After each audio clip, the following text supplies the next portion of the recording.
ഇതാണ് ഗൈസ് നമ്മുടെ പൂൾ. ഇതെങ്ങനെ ഇതിനുള്ള എല്ലാ വീടിനെ ഇതിന്റെ ഉള്ളിൽ എല്ലാ അത് എവിടെ നിന്ന് വന്നു? അതെന്താണെന്നറിയോ, ഹൗസ് വാമിങ്ങിന്റെ സമയത്ത് ഇവിടെ ഒരു ഫ്ലോട്ടിംഗ് ബൊക്കെ ഇട്ടിട്ടുണ്ടായിരുന്നു. അത് ഈയിടെ അവര് വന്ന് ക്ലീൻ ചെയ്തപ്പോ എനിക്കൊന്ന് അവര് എടുക്കാൻ മറന്നു പോയതാണ്. ഇത് എവിടെന്ന് ഇത് ഇറങ്ങുതിലേക്ക് അത് കണ്ടോ, ഇത് പോള് പോലെ കൊടുത്തിരിക്കുന്നത്. അതിനകത്തൊരു ഡോറുണ്ട്. ഇത് ഡോറാ? അത് ഡോറാ. അത് കൂടെ ആ ഡോറ് തുറക്കുമ്പോ ആ സ്റ്റെപ്പ് വഴി താഴേക്ക് ഇറങ്ങും. അതൊരു ബേബി പൂള് പോലെ. ഓ, അവിടെയും പിന്നെ ഇവിടെ. ഇത് എത്ര ആളുണ്ട്? 5 feet ഉണ്ടെന്ന് തോന്നുന്നു. ഞാൻ നിന്ന് കഴിഞ്ഞാൽ ഞാൻ മുങ്ങിപ്പോന്നു. ബേബി പൂളുണ്ട്. ബേബി പൂൾ ഉണ്ട് എനിക്ക് വേണ്ടിട്ട്. ഇതെന്താ സംഭവം? ഞാൻ വന്നപ്പോ കണ്ടല്ലോ ഇത് രണ്ടെണ്ണം അവിടെ വെച്ചേക്കുന്നത്. അതൊരു ഫോൺ സ്റ്റാൻഡ് പോലെ. ഇപ്പൊ നമ്മളവിടെ സംസാരിച്ചോണ്ടിരിക്കുമ്പോ നമുക്ക് കയ്യിൽ എന്തെങ്കിലും ഉണ്ട്. ഓ, അതിന് വേണ്ടിട്ടല്ലേ? ഫ്ലവർ വേസോ അങ്ങനെ എന്തെങ്കിലുമൊക്കെ വെക്കാം. വേറെ എന്തെങ്കിലും കോൺസെപ്റ്റ് ആയിരിക്കും കേട്ടോ. എനിക്കറിയില്ല, പക്ഷെ എനിക്ക് തോന്നുന്നതാണ്. ഞങ്ങള് പക്ഷെ അങ്ങനെ ഉപയോഗിക്കാറ്. ഞങ്ങള് ചിലപ്പോ കാലൊക്കെ കയറ്റി വെക്കുന്നത്. കാലം കയറ്റി വെക്കില്ല.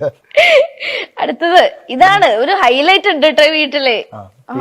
തിയേറ്റർ. അടിപൊളി സെറ്റപ്പ് ആണല്ലോ. അത് സീലിംഗ് ഒക്കെ നോക്കുക.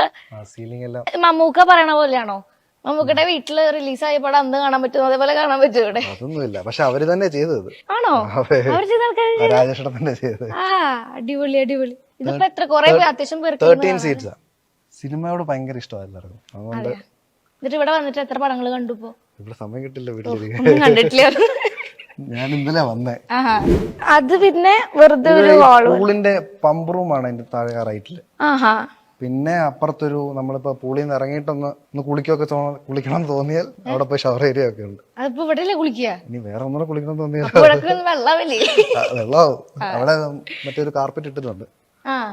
ഇത് ചുമ്മാ അങ്ങനെ ഒരു ഏരിയ അല്ലേ? പിന്നെ അമ്മച്ചിക്ക് ഇച്ചിരി മറ്റേ എണ്ണയൊക്കെ തേച്ച് ഇരിക്കാം. അമ്മച്ചി പ്രായമുണ്ടല്ലോ, കുഴമ്പൊക്കെ തേച്ച്. അതുകൊണ്ട് അവിടെ ഒരു വാഷ്റൂം ഇങ്ങനെ എണ്ണൊക്കെ തേച്ച് കുഴമ്പൊക്കെ പറ്റി അവിടെ ഇരിക്കും. എന്നിട്ട് ഒന്ന് കുളിക്കും. വേണമെന്നുണ്ടെങ്കിൽ ഇവിടെ വന്ന് ചാടും. അമ്മച്ചി ഭയങ്കരമായിട്ട് ഹെൽത്ത് നോക്കുവേ. അതുകൊണ്ട് എന്നും തന്നെ കുഴമ്പൊക്കെ തേച്ച് പ്രായമായല്ലോ. പിന്നെ ഇതാണ് നമ്മുടെ ഡൈനിങ് ഏരിയ. ഇത് 16 അല്ലേ? ഇച്ചിരി കൺജസ്റ്റഡാ, പക്ഷെ ഇച്ചിരി രണ്ടെണ്ണം മാറ്റണം എന്ന് എനിക്ക് തോന്നുന്നത്. ശരിക്കും ഇത്ര അധികം ആൾക്കാരൊക്കെ ഉണ്ടാവും അവിടെ? പിന്നെ വീട്ടുകാരെ തന്നെ ഉണ്ട്, കുറച്ച് കുറെ പേരുണ്ടല്ലേ? ഇതിനെ കറങ്ങണ സെറ്റപ്പ് അത് കറങ്ങുമല്ലോ. കണ്ടോ കറങ്ങില്ല, ഭയങ്കര പാടാ സെർവ് ചെയ്യാൻ. ശരിയാ. ഇവിടെ ഇരിക്കുന്ന ആൾക്ക് അവിടെ ഭയങ്കര ബുദ്ധിമുട്ടാണ്. അമ്മ പാവ ഓടി ഓടി മടുക്കും. ഇതൊരു വുഡൻ ഗ്ലോബാ. ഇതും എവിടെന്നാ? ചൈനയിൽ നിന്ന് തന്നെയാണ് ഒക്കെ ചെയ്യുന്നത്. ഇത് ഒറിജിനൽ വെച്ചിട്ട് ഇവിടെ പ്ലാസ്റ്റിക് വെച്ചേക്ക ആൾക്കാരെ പറ്റിക്കാറില്ലേ? Hello, Ramjirao speaking. ആക്ച്വലി ഈ സാധനം എന്റെ വീട്ടിൽ വേണമെന്ന് ഞാൻ ആഗ്രഹിക്കുന്നുണ്ട് കേട്ടാ. ഇത് കണക്ഷൻ കൊടുക്കണം. കണക്ഷൻ കൊടുക്കാം, പക്ഷെ എവിടെന്നാ കണക്ഷൻ കൊടുക്കാൻ അറിയില്ല.